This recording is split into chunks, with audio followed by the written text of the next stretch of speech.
Hello, thank you for being in a new video. This time I have with me both the Galaxy A55 and the Galaxy A35. I'm going to tell you more or less the differences between them in case you're considering buying them. So this is a section that we could call it as, which one should I buy, Galaxy A55 or Galaxy A35? Let's get started. Both devices are from Samsung and share many features in common. The size and shape is very similar. The front is ugly in both cases, we have to accept that. The bezels on these devices are much thicker than their competitors. But if you are deciding your purchase between these two devices, in that sense there is no difference. But at the design level we do have some differences. In the Galaxy A55 we will have aluminum frames and gives the feeling of being a much more premium equipment. Generally aluminum is used by high-end devices, it is not common in the mid-range and you can definitely feel this evolution. Obviously it is the more expensive device of the two and therefore should feel more expensive. And in this case it is. So in design that would be a difference. But honestly, the Galaxy A35 doesn't strike me as a poorly designed device, especially since it has the same level of resistance as the Galaxy A55 in terms of certification against water and dust, integrating IP67. So either of the two, in the event that it ever gets dropped in water, has a high chance of surviving. And obviously, in that sense, I would go more for the cheaper device. I think in this case it will depend a lot on you as a user. If you're someone who doesn't care so much about the economics, you could go for the Galaxy A55 and obviously you're going to have a better experience.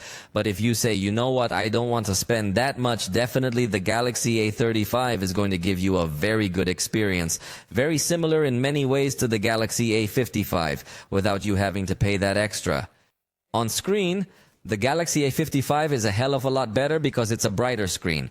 The Galaxy A35 is not that bad, it's actually very close because it has the same resolution, the same size, the same refresh rate, but less brightness. And this difference in brightness you're going to be able to notice when viewing HDR content, when the Galaxy A55 is going to dazzle much more in that aspect. But if you're not going to play HDR content, I really think the experience is going to be very similar. Underneath sunlight, both have good eligibility. But I do have to anticipate you that the Galaxy A35 can get a little bit warmer, a little bit faster, and so it can get to limit brightness a little bit easier. There comes a time when the Galaxy A35 tells you that you can't turn up the brightness anymore because otherwise it's going to heat up.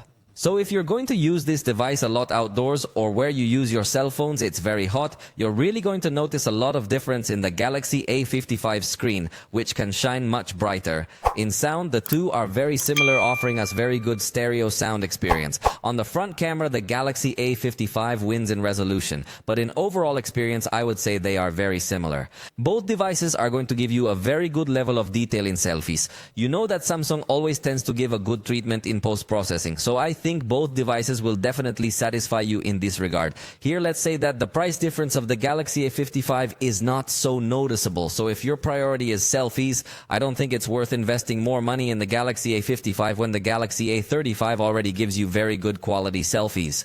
In fact, I would go so far as to say that the Galaxy A35 has better quality selfies. Remember, it's not all about resolution. While the Galaxy A55 has more resolution, this causes its pixels to be smaller and can take less advantage of the light. On the other hand, the Galaxy A35 has 13 megapixels, which doesn't sound as much, but it makes much better use of light. So in the evenings even, I liked the selfies of the Galaxy A35 better. And in the rear photographic system, we have a very similar experience. We find a little less resolution in the ultra-wide camera of the A35. But in practice, the experience is the same. So if your priority is photography in general, I would recommend you not to spend so much on the Galaxy A55 because from the Galaxy A35, you already have a very good photographic system. In fact, in both cases, we already find the 4K recording in both back and front. So again, if they are on par in that regard, I would go for the cheaper device. The truth is that the Galaxy A35 has been very interesting to me because of these kinds of little details that we used to see in more expensive devices. But I like that Samsung has incorporated good features in it. In software, obviously, we have the same thing, One UI 6.1, and Samsung offers very good options at the software level. But in this case, obviously, we're not comparing ourselves with other brands, but only between one Galaxy and another Galaxy. And in this sense, the software is exactly the same. You have the same experience in the sense of functions. But I do have to tell you that the Galaxy A35 is going to give you a little bit more of a stumbling experience.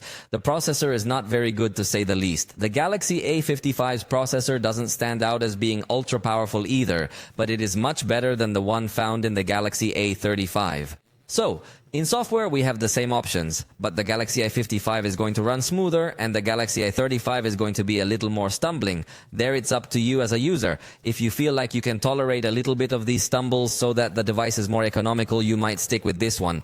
But if you need the experience to be super smooth, you should go for the Galaxy A55 because even on it, you're not going to find a super smooth experience. But between the two, this one is more fluid. The battery is the same, the charging power is the same, and in practical life, they go very similar. In my test, a funny thing happened because in the battery drain test in close-up, the Galaxy A55 won. So I would imagine that if you want to give a lot of work and a lot of power to the devices in a single application, the Galaxy A55 is going to perform better for you.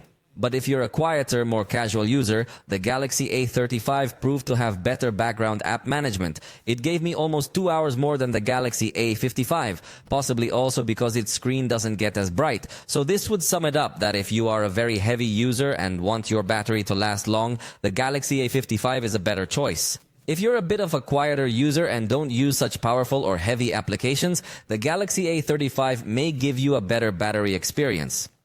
Both offer in-display fingerprint reader with the same experience, the same security options. In that sense, there is no difference, nor is one better than the other. Connectivity is also similar, but the Galaxy A55 is going to give you a little more download speed because of the processor, which is more modern. Finally, in performance, there is no doubt. The Exynos 1480 in the Galaxy A55 is a hell of a lot better than the Exynos 1380 in the Galaxy A35. If your priority is a device that is much faster, you want a device where you can edit video faster, where you can play games with better quality, definitely the Galaxy A55 is better. Although I must tell you that in the price of the A55, you can find devices from other brands that are going to offer you much more power, but obviously sacrificing other aspects. So neither of the two stands out much in power. I think they are devices that stand out much more for their water resistance, cameras, good video recording, and other things. But in power, neither of the two is as recommendable. I hope you found this video helpful in case you are deciding to buy one or the other. If so, let me know in the comments, and we'll see you next time.